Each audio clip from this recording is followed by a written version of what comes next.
Je suis le soldat du changement, Joseph Lavenir Atangana, de vie de milliardaire. Il n'y a rien de mauvais dans le désir d'être riche. Le désir de richesse est en réalité le désir d'une vie plus prospère, plus épanouie et plus intense. Et c'est un désir honorable. Il n'est pas normal de ne pas aspirer à une vie abondante.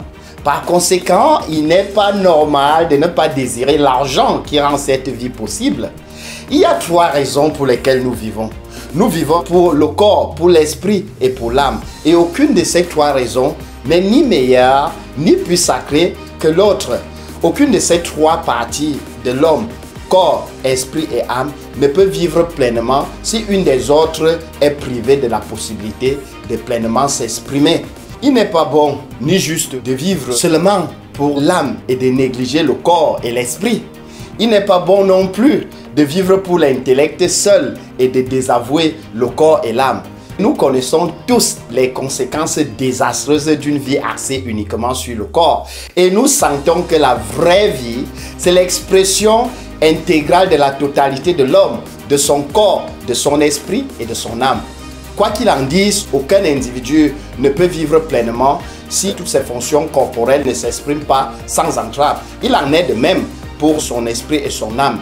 Partout où il y a une possibilité non exprimée ou une fonction non réalisée, il y a aussi un désir insatisfait. Le désir, c'est la possibilité cherchant à s'exprimer ou la fonction cherchant à se réaliser. L'individu ne peut vivre pleinement dans son corps sans une bonne alimentation, sans habits, sans logement confortable, ni s'il est soumis à un travail excessif. Le repos et les loisirs sont indispensables à sa croissance physique. Il ne peut vivre pleinement dans son esprit sans livre, sans internet, sans la possibilité de voyager, de voir le monde, sans une compagnie intellectuelle. Pour vivre pleinement dans son esprit, il doit pouvoir jouir des plaisirs intellectuels et s'entourer de tous les objets d'art et de la beauté qu'il est capable d'apprécier et de savourer. Et pour vivre pleinement dans son âme, l'être humain doit aimer et être aimé. Et la pauvreté empêche souvent l'amour de s'exprimer. Notre plus grand bonheur, c'est de faire plaisir à ce qu'on aime. Le don est l'expression la plus spontanée de l'amour. Celui qui n'a rien à donner ne peut remplir son rôle d'époux, de parent, de citoyen ou d'homme.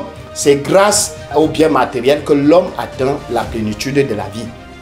Le désir de richesse est un désir parfaitement légitime. Si vous êtes un individu normalement constitué, vous ne pouvez y échapper.